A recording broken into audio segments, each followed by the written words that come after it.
ಜನನಿ ಆ ಮಗು ವಿಷಯದಲ್ಲಿ ಇಷ್ಟೊಂದು ಬೇಜವಾಬ್ದಾರಿಯಿಂದ ನಡ್ಕೊಂಡಿದ್ದಕ್ಕೆ ಪಾರ್ವತಿ ಕೋಪ ಬಂದಿದೆ.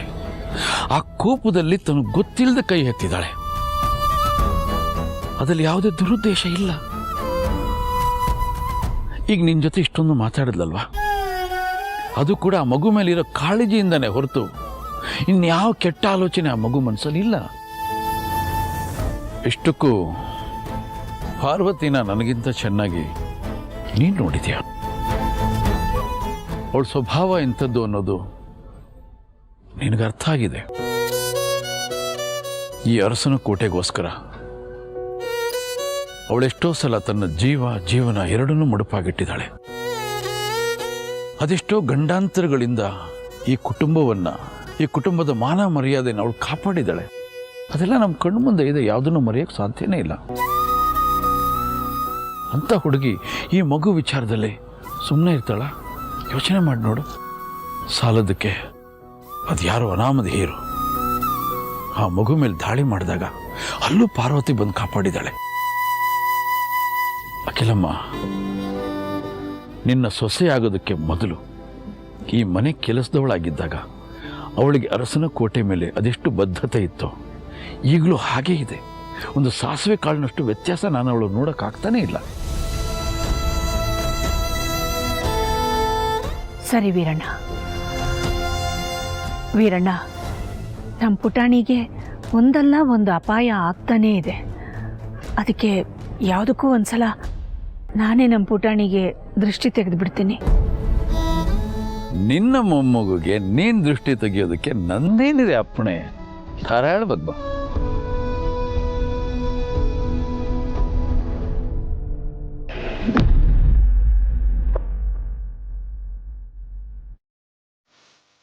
ಇವತ್ತು ನಮ್ಮ ಪುಟಾಣಿ ಜನನಿ ಇಬ್ರಿಗೂ ದೃಷ್ಟಿ ತೆಗಿತೀನಿ. ಹೌದು ಅದಕ್ಕೆ ಇತ್ತೀಚೆಗೆ ಯಾಕೋ ನಮ್ಮ ಜನನಿಗೆ ಆಗದಿರೋರ್ ದೃಷ್ಟಿ ಸ್ವಲ್ಪ ಜಾಸ್ತಿನೇ ಬೀಳ್ತಿದೆ. ಅದಕ್ಕೆ ಪಾಪ ಅವಳಿಗೆ ಪದೇ ಪದೇ ನೋವಾಗ್ತಿದೆ.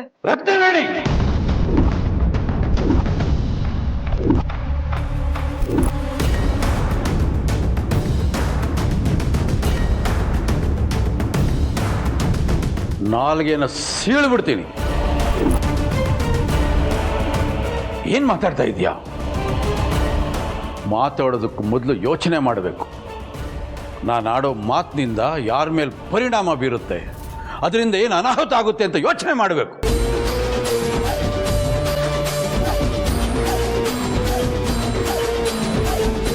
ಬಾಯಿ ಇದೆ ಅಂತ ಬಾಯಲ್ಲಿ ಏನೇನೋ ಬರುತ್ತೆ ಅಂತೆಲ್ಲ ಒದರಬಾರ್ದು. ಏನಿನ್ ಮಾತಿನ ಅರ್ಥ? ಪಾರ್ವತಿ ಜನನಿನ ಬೈದ್ಲು, ಹೊಡೆಯೋದಕ್ಕೆ ಅವಳ ಮೇಲೆ ಕೈ ಎತ್ತಿದ್ಲು ಅಂತ ತಾನೆ? ಅಯ್ಯೋ ಇಲ್ಲ ಬಾವ, ಅದು ಬೇರೆ ಯಾರು ಶತ್ರುಗಳು ನಮ್ಮ ಜನನಿ ಮೇಲಿನ ದ್ವೇಷಕ್ಕೆ ನಮ್ಮ ಪುಟಾಣಿ ಮೇಲೆ ದಾಳಿ ಮಾಡಿದ್ರಲ್ಲ, ಅದ್ರ ಬಗ್ಗೆ ಹೇಳಿದೆ ಅಷ್ಟೇ.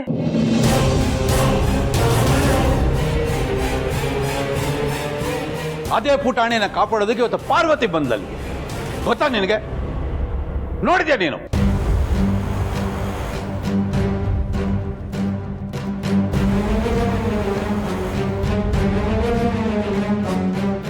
ಇವತ್ತು ನಡೆದಿರೋ ಘಟನೆ ನಮ್ಮೆಲ್ರಿಗೂ ಒಂದು ಪಾಠ ಅಂತ ಅರ್ಥ ಮಾಡಿಕೊಂಡು ಮುಂದೆ ಇಂಥ ಅನಾಹುತಗಳು ನಡೆದೇ ಇರೋ ಹಾಗೆ ಎಚ್ಚರ ವಹಿಸಿದ್ರೆ ತುಂಬ ಒಳ್ಳೆಯದು.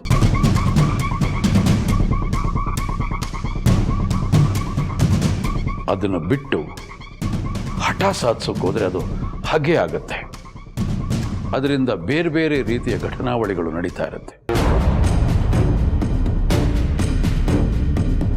ನನಗೆ ಗೊತ್ತಿದೆ, ಒಂದಷ್ಟು ವಿಷಯ ನನಗೆ ಅರ್ಥ ಆಗ್ತಿದೆ, ಒಂದಷ್ಟು ವಿಷಯ ಅರ್ಥ ಆಗ್ತಿಲ್ಲ.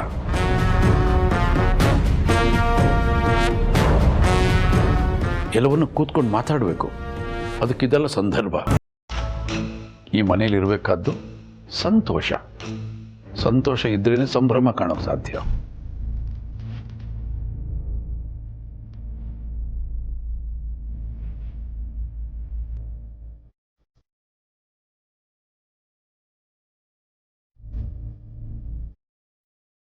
ಮಗಳೇ, ನಿನಗೆ ಅಪ್ಪನ ಮೇಲೆ ಪ್ರೀತಿ ಇದೆಯಲ್ಲ, ಗೌರವ ಇದೆಯಲ್ಲ, ನನ್ನ ಮಾತಿಗೆ ಬೆಲೆ ಕೊಡ್ತೀಯಲ್ವ?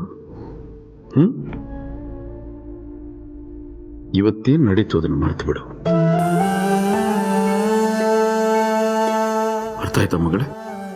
ಎಲ್ಲ ಮರೆತು ಬಿಡು, ಸಂತೋಷದಿಂದ ಇರು. ಯಾರೊಬ್ಬರನ್ನು ನೋಯಿಸೋ ಅಧಿಕಾರ ನಮಗಿರೋದಿಲ್ಲ. ಆಯ್ತಾ ಮಗಳೇ? ಎಲ್ಲರ ಜೊತೆ ಚೆನ್ನಾಗಿರು. ಸರಿಪ್ಪ. ಪಾರ್ವತಿ, ನೀನು ಅಷ್ಟೆ. ಸರಿ ಅಪ್ಪೋರೆ. ಅಖಿಲಮ್ಮ, ದೃಷ್ಟಿ ತೆಗಿ.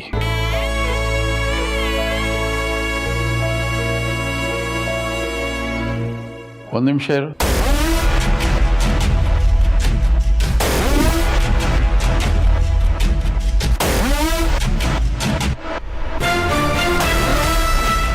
ಪಾರ್ವತಿ, ಇನ್ನು ಬಾಮ್ಮ.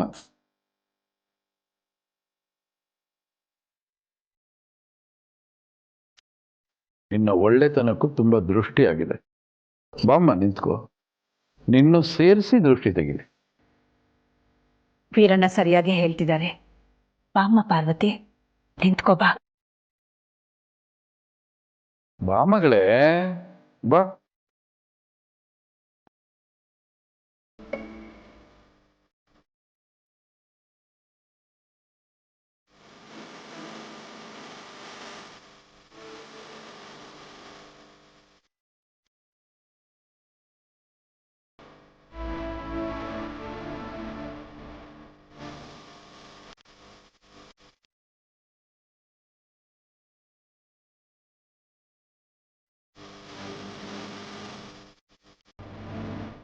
ಕೂತು ಮಾಡಮ್ಮ.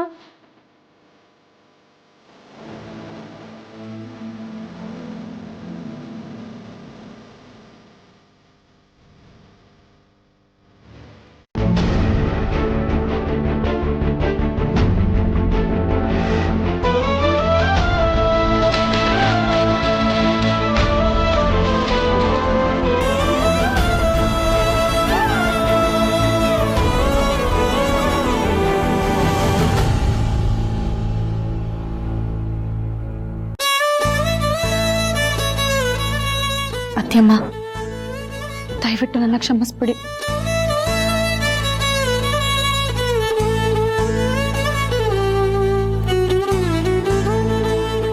ಆವಾಗ ನನಗೆ ಗೊತ್ತಿಲ್ಲದೆ ನಾನು ನಿಮ್ಮ ಹತ್ರ ಅಷ್ಟು ಜೋರಾಗಿ ಮಾತಾಡ್ಬಿಟ್ಟೆ. ಆವಾಗ ನನಗೆ ತಪ್ಪು ಅಂತ ಅನ್ನಿಸ್ಲಿಲ್ಲ. ಆದ್ರೆ ಇವಾಗ ನನಗೆ ಅದ್ರ ಅರಿವಾಗಿದೆ. ಪಾರ್ವತಿ, ನೀನು ಏನು ಮಾತಾಡಿದೆ ಅನ್ನೋದಕ್ಕಿಂತ ಮಾತಾಡಿದ ಸಮಯದಲ್ಲಿ ನಿನ್ನ ಮನಸ್ಸಿನಲ್ಲಿ ಯಾವ ವಿಚಾರ ಓಡ್ತಾ ಇತ್ತು, ನಿನ್ನ ಮನಸ್ಥಿತಿ ಹೇಗಿತ್ತು ಅನ್ನೋದನ್ನು ವೀರಣ್ಣ ನನಗೆ ಅರ್ಥ ಮಾಡಿಸಿ ಹೇಳಿದ್ದಾರೆ.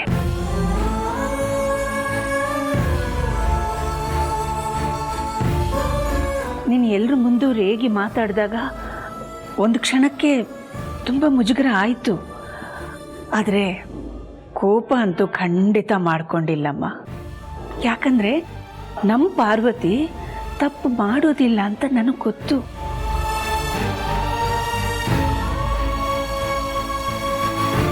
ಅದು ಅಲ್ಲದೆ ಪುಟಾಣಿ ಜೊತೆಗೆ ತುಂಬ ಭಾವನಾತ್ಮಕವಾದ ಸಂಬಂಧವನ್ನು ನಮ್ಮೆಲ್ಲರಿಗಿಂತ ಹೆಚ್ಚು ಇಟ್ಕೊಂಡಿರೋಳು ನೀನು. ಆ ನಿನ್ನ ಭಾವನೆಗಳನ್ನು ನಿನಗೆ ಕಂಟ್ರೋಲ್ ಮಾಡ್ಕೊಳ್ಳೋಕ್ಕಾಗಲಿಲ್ಲ. ಅದು ಹೊರಗೆ ಹರಿದು ಬಂದ್ಬಿಡ್ತು. ಅದಕ್ಕೆ ನೀನು ಹಾಗೆಲ್ಲ ಮಾತಾಡಿದೀಯ. ಅದು ನನಗೆ ಅರ್ಥ ಆಗಿದೆ ಕಂದ. ಅದಕ್ಕೋಸ್ಕರ ನೀನು ಕ್ಷಮೆ ಕೇಳೋ ಅವಶ್ಯಕತೆ ಇಲ್ಲ.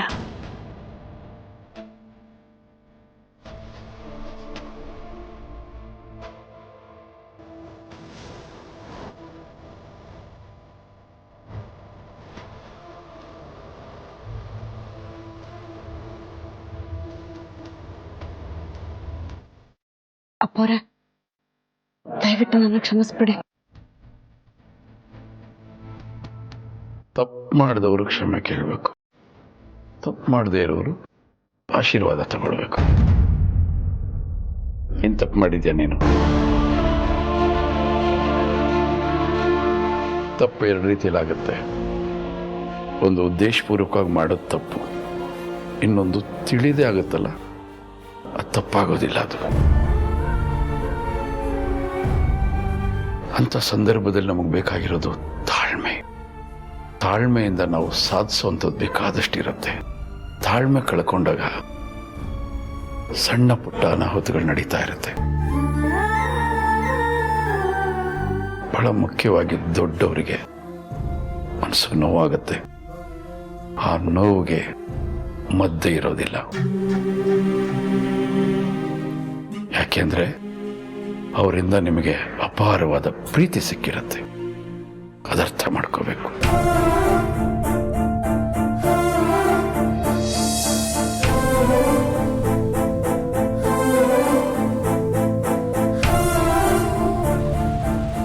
ಈ ಮನೆಯಲ್ಲಿ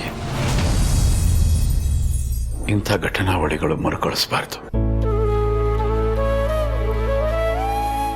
ಸಮಯ ಸಂದರ್ಭಗಳು ಬಂದಾಗ ಸ್ವಲ್ಪ ಮೌನವಾಗಿದ್ದು ಬುದ್ಧಿ ಕೆಲಸ ಕೊಡ್ತಾ ಇರಬೇಕು. ಅಷ್ಟೇನೆ. ಇವತ್ತು 2 ಕೆಲಸ ಆಗಿದೆ. ಒಂದು, ನಿನ್ನಿಂದ ಮಗು ಬದುಕಿದೆ. ಅದಕ್ಕೆ ನೀನು ಮಾಡಿರೋ ತ್ಯಾಗ. ಎರಡನೇದು, ದುಡುಕಿ ಅತ್ತೆ ಎದುರು ಗಟ್ಟಿಯಾಗಿ ಮಾತಾಡಿದ್ದು. ಎಲ್ಲ ಮರೆತು ಬಿಡು.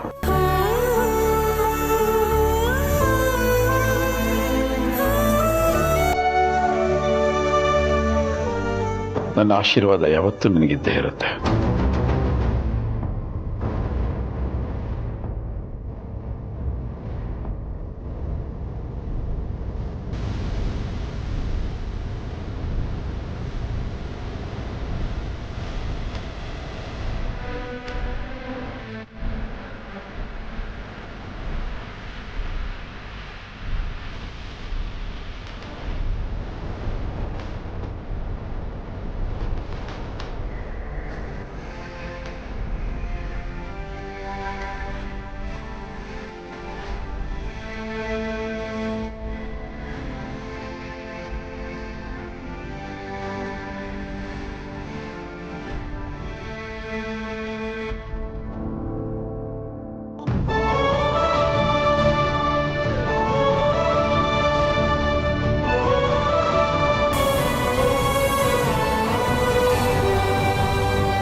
ಏನು ಹೇಳ್ತಿದ್ಯಾ ಅಖಿಲ? ನಮ್ಮ ಪುಟಾಣಿಗೆ ಆಕ್ಸಿಡೆಂಟ್ ಆಗೋದ್ರಲ್ಲಿತ್ತಾ? ಹೌದು ರಘು, ಆದರೆ ನಮ್ಮ ಪಾರ್ವತಿ ಸಮಯಕ್ಕೆ ಸರಿಯಾಗಿ ಅಲ್ಲಿಗೆ ಹೋಗಿ ಮಗುನ ಕಾಪಾಡಿದಾಳೆ. ಆದರೆ ಏನಾಗಿದೆ ಗೊತ್ತಾ, ಜನನಿಗೆ ಎಲ್ಲರ ಮುಂದೆ ಬೈದ್ಬಿಟ್ಟಿದ್ದಾಳೆ. ಹೊಡೆಯಕ್ಕೆ ಅಂತ ಕೈಯೂ ಎತ್ತಿಬಿಟ್ಟಿದ್ದಾಳೆ. ನಮ್ಮ ಜನನಿಗೆ ಅವಳ ಮೇಲೆ ತುಂಬಾನೇ ಕೋಪ ಬಂದ್ಬಿಟ್ಟಿದೆ. ಇವರಿಬ್ಬರನ್ನು ಹೇಗೆ ಸಂಭಾಳಿಸ್ಬೇಕು ಅಂತ ಗೊತ್ತಾಗ್ತಿಲ್ಲ ನನಗೆ.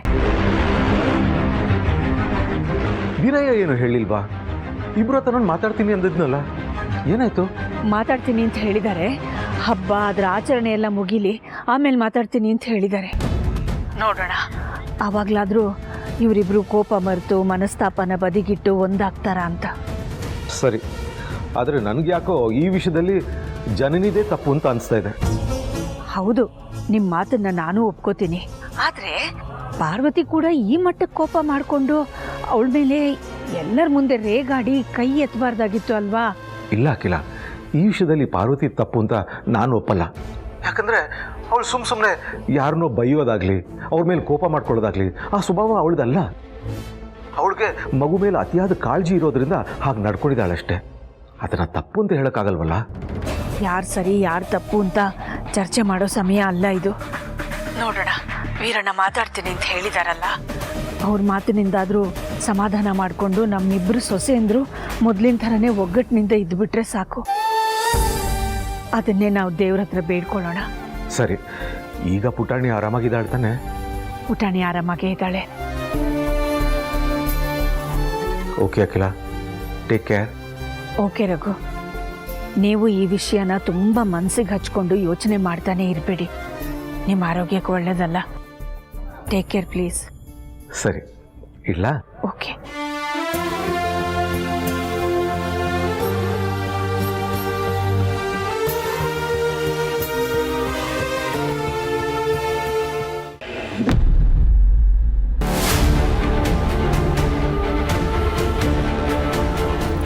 ಹಲೋ ಅಪ್ಪ. ಪಾರು, ಯಾಕೆ ಹೀಗೆ ಮಾಡಿದೆ? ನಿನ್ನ ತಲೆಯಲ್ಲಿ ಏನು ತುಂಬಿದೆ? ಅಮ್ಮವರು ಫೋನ್ ಮಾಡಿ ಅಪ್ಪವ್ರಿಗೆ ಎಲ್ಲ ವಿಷಯ ಹೇಳಿದ್ರು. ಜನನಿ ಮೇಲೆ ಕೈ ಮಾಡೋಷ್ಟು ದುರ್ಬುದ್ಧಿ ಯಾಕೆ ಬಂತು ನಿನಗೆ? ಹಾಗೆ ನನ್ನ ಮಗುನ ಕಾಪಾಡ್ಕೊಂಡಿದ್ದ ವಿಷಯನೂ ಹೇಳಿರ್ಬೇಕಲ್ವೇನಪ್ಪ? ಹಾಂ, ಹೇಳಿದ್ರು, ಅದನ್ನು ಹೇಳಿದ್ರು. ಹಾಗೆ ನನ್ನ ಸೊಸೆಗೆ ಇತ್ತೀಚೆಗೆ ದುರ್ಬುದ್ಧಿ ಜಾಸ್ತಿ ಆಗಿದೆ ಅನ್ನೋದನ್ನು ಬಾಯಿ ಬಿಟ್ಟು ಹೇಳಲಿಲ್ಲ ಅಷ್ಟೇ. ಹೇಳಿದ್ದಿದ್ರೆ ನಿನ್ನ ಮರ್ಯಾದೆನೇ ಹೋಗೋದು ಅನ್ನೋದನ್ನು ಮರಿಬೇಡ. ಅಪ್ಪ ನೀನು ಏನೇನೋ ಹೇಳಬೇಡ. ಆ ಥರ ಎಲ್ಲ ಯಾರೂ ಏನೂ ಅಂದ್ಕೊಂಡಿರಲ್ಲ. ಅಲ್ಲಪ್ಪ, ನನ್ನ ಮಗು ಅಪಾಯದಲ್ಲಿರೋದನ್ನ ನೋಡಿ ಅದಕ್ಕೆ ಕಾರಣ ಆಗಿರೋರು ಯಾರೇ ಆಗಿದ್ರು ನಾನು ಸುಮ್ಮನಿರೋದಕ್ಕಾಗಲ್ಲ. ಸುಮ್ಮನಿರು ಅಂತ ಹೇಳ್ತಿಲ್ಲ ಕಣೆ ಪಾರು. ನಾನು ನಿನಗೆ ಪುಟಾಣಿ ಮೇಲೆ ಎಷ್ಟು ಕಾಳಜಿ ಇದೆಯೋ ಜನನಿಗೂ ಅಷ್ಟೇ ಕಾಳಜಿ ಇರುತ್ತೆ ಅಲ್ವಾ? ಜನನಿ ಏನು ಬೇಕು ಅಂತ ಮಗನ ರಸ್ತೆಗೆ ಬಿಟ್ಬಿಡ್ತಾಳ? ಅವಳೇನೋ ಫೋನ್ ಮಾಡ್ತಿದ್ದಾಗ ಮಗು ಕೈ ಬಿಡಿಸ್ಕೊಂಡು ಹೋಗ್ಬಿಟ್ಟಿರುತ್ತೆ. ಅದು ಜನನಿಗೂ ಗಮನಕ್ಕೆ ಬಂದಿರಲ್ಲ. ಊರು ಮುಖಂಡ ವೀರಣ್ಣವ್ರ ಮಗಳು ಅವಳು. ಅಂಥವಳ ಮೇಲೆ ನೀನು ನಡು ರಸ್ತೆಯಲ್ಲಿ ಕೈ ಎತ್ತಿದ್ದು ಅಂದರೆ ಅವಳಿಗೆ ಎಷ್ಟು ಅವಮಾನ ಆಗಿರಲ್ಲ. ನೀನು ಇದನ್ನೆಲ್ಲ ಮೊದಲೇ ಯೋಚನೆ ಮಾಡಿದ್ದಿದ್ರೆ ನನ್ನ ಹತ್ರ ಈ ರೀತಿ ಮಾತಾಡ್ತಿರ್ಲಿಲ್ಲ. ಪುಟಾಣಿನ ಕಾಪಾಡಿ ಹೇಗೆ ಒಳ್ಳೇದು ಮಾಡಿದೆಯೋ ಹಾಗೆ ಜನನಿ ಮೇಲೆ ಕೈ ಎತ್ತಿ ತಪ್ಪು ಮಾಡಿದೀಯ. ಅದನ್ನು ತಿಳಿಸಿ ಹೇಳೋದಕ್ಕೋಸ್ಕರನೇ ನಾನು ನಿನಗೆ ಫೋನ್ ಮಾಡಿದ್ದು. ಸರಿ ಬಿಡು, ಜನನಿ ಹತ್ರ ಹೋಗಿ ನಾನು ಮಾಡಿರೋ ತಪ್ಪಿಗೆ ಕ್ಷಮೆ ಕೇಳ್ತೀನಿ. ಹಠದಿಂದ ಕೇಳಬೇಡ, ಪ್ರೀತಿಯಿಂದ ಕೇಳು. ಹಾಗೆ ನೀನು ಮಾಡಿದ ತಪ್ಪು ಅಂತ ನಿನಗನ್ಸಿದ್ರೆ ಮಾತ್ರ ಕೇಳು. ಸರಿಯಪ್ಪ, ನೀನು ಹೇಳ್ದ ಹಾಗೆ ನಂದು ತಪ್ಪಿದೆ, ಅದಕ್ಕೆ ನಾನು ಕ್ಷಮೆ ಕೇಳ್ತೀನಿ ಅಂತ ಹೇಳಿದ್ದು. ಈಗ ಬೇಡ, ಅವಳು ಇನ್ನೂ ಕೋಪದ ಗುಂಗಲ್ಲೇ ಇರ್ತಾಳೆ. ಆಮೇಲೆ ನೀನು ಏನೇ ಕೇಳಿದ್ರು ಏನೇ ಹೇಳಿದ್ರು ಅವಳು ಅದೇ ಕೋಪದಲ್ಲಿ ನಿನಗೆ ತಿರುಗಿಸೇನಾದರೂ ಹೇಳಿದ್ರೆ ಇಡೀ ಮನೆ ವಾತಾವರಣನೇ ಕೆಡುತ್ತೆ. ನಿಮ್ಮಿಬ್ಬರ ಮನಸ್ತಾಪ ಇಡೀ ಮನೆಗೆ ಗೊತ್ತಾಗುತ್ತೆ. ಮತ್ತೀಗೇನಪ್ಪ ಮಾಡೋದು? ತಪ್ಪು ಮಾಡಿದವ್ರಿಗೆ ಅದನ್ನು ಹೇಗೆ ಸರಿಪಡಿಸಬೇಕು ಅಂತಲೂ ಗೊತ್ತಿರಬೇಕು. ಹಳೆ ದಿವಸ ಅವಳೊಬ್ಬಳೇ ಇದ್ದಾಗ ಸಮಾಧಾನದಿಂದ ಮಾತಾಡಿ ಕ್ಷಮೆ ಕೇಳು. ಸರಿಯಪ್ಪ. ಮಾತಾಡಾದ್ಮೇಲೆ ಅಲ್ಲಿ ಏನಾಯಿತು ಅಂತ ಹೇಳೋದನ್ನು ಮರಿಬೇಡ. ಸರಿಯಪ್ಪ, ಫೋನ್ ಮಾಡ್ತೀನಿ. ಹ್ಞೂ, ಹುಷಾರು.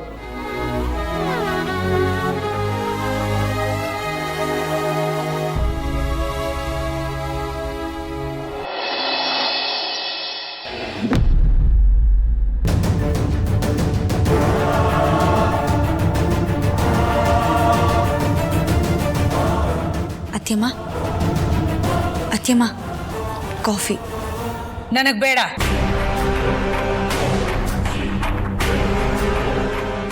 ಯಾಕತ್ಯಮ್ಮ?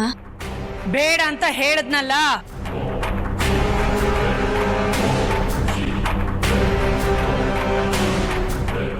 ಬೇರೆ ಏನಾದರೂ ಬೇಕಿತ್ತಮ್ಮ? ತಿಂಡಿ ರೆಡಿ ಇದೆ. ಇವತ್ತು ಹಬ್ಬ ಅಲ್ವಾ, ಅದಕ್ಕೆ ಇನ್ನೂ ಯಾರನ್ನೂ ಕರೆದಿಲ್ಲ ಅಷ್ಟೇ. ನಿಮಗೆ ಹಸುವಾಗಿದ್ರೆ ಬನ್ನಿ ಕೂತ್ಕೊಳ್ಳಿ, ನಾನು ತಿಂಡಿ ಬಡಿಸ್ತೀನಿ. ನನಗೇನು ಬೇಡ, ಹಸುವಿಲ್ಲ. ಅತ್ಯಮ್ಮ, ಗೊತ್ತೋ ಗೊತ್ತಿಲ್ದೇನೋ ನೆನ್ನೆ ನನ್ನಿಂದ ತಪ್ಪಿಗೆ ಕ್ಷಮೆ ಕೇಳಿದ್ದಾಯ್ತಲ್ವಾ? ಮತ್ತ್ಯಾಕೆ ಇವಾಗ ನನ್ನ ಮೇಲೆ ಕೋಪ ಮಾಡ್ಕೊಂಡಿದ್ದೀರಾ? ನಾನಂಥದ್ದು ಏನು ಮಾಡಿದೆ ಅತ್ಯಮ್ಮ? ನನಗೆ ಕೋಪ ಬಂದಿರೋದು ನಿನ್ ಮೇಲಲ್ಲ ಪಾರ್ವತಿ, ನಮ್ಮ ಅಣ್ಣ ವೀರಣ್ಣನ ಮೇಲೆ. ಕೋಪನ ನನ್ನ ಮೇಲ? ಹೌದು. ಯಾಕಕಿಲಮ್ಮ, ಅಂಥ ತಪ್ಪು ನಾನೇನು ಮಾಡಿದ್ದೀನಿ?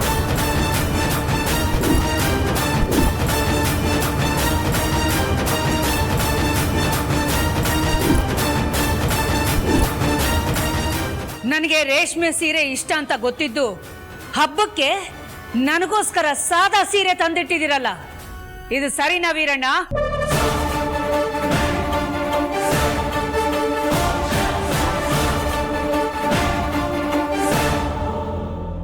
ಅಲ್ಲ ವೀರಣ್ಣ, ಮನೆಗೆ ಮೊಮ್ಮಗು ಬರ್ತಿದ್ದ ಹಾಗೆ ನನ್ನ ತಂಗಿಗೆ ವಯಸ್ಸಾಗೋಗಿದೆ, ಅವಳ ಅಜ್ಜಿ ಆಗ್ಬಿಟ್ಟಿದ್ದಾಳೆ, ಅವಳಿಗೆ ಇನ್ನೇನ್ ಬೇಕು ಅಂತ ಈ ತರ ಸಾದಾ ಸೀರೆ ತಂದಿಟ್ಟಿದ್ದೀರಾ? ಯಾಕೆ ಹೀಗೆ ಮಾಡಿದ್ರಿ? ನಾನೇನ್ ತಪ್ಪು ಮಾಡಿದ್ದೆ? ಇದಾ ನಿನ್ ಕೋಪಕ್ಕೆ ಕಾರಣ? ಹೌದು. ಒಂದು ಕ್ಷಣ ನಾನು ಗಾಬರಿ ಆಗ್ಬಿಟ್ಟೆ. ಎಲ್ಲಿ ಮತ್ತೆ ಹಳೆ ಅಖಿಲಾಂಡೇಶ್ವರಿ ಬಂದ್ಬಿಟ್ಲೋ, ಅವಳು ರೌದ್ರಾವತಾರ ನಾನು ನೋಡ್ಬೇಕಲ್ಲಪ್ಪ ಹಬ್ಬದ ದಿನ ಅಂತ.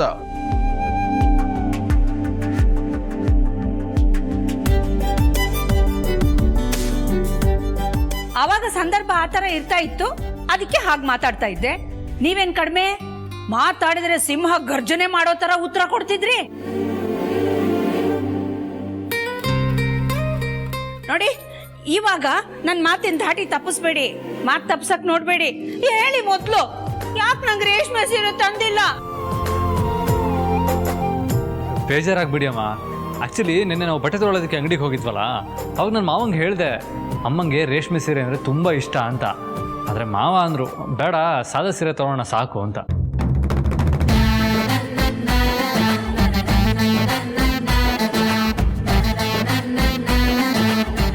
ನಮ್ ವೀರಣ್ಣ ತಂಗಿ ಬಗ್ಗೆ ಹಾಗೆಲ್ಲ ಹೇಳಿದ್ರ? ನನಗ್ ನಂಬಕ್ಕಾಗಲ್ಲ. ಅವ್ರು ಹಾಗೆಲ್ಲ ಖಂಡಿತ ಹೇಳಿರಲ್ಲ.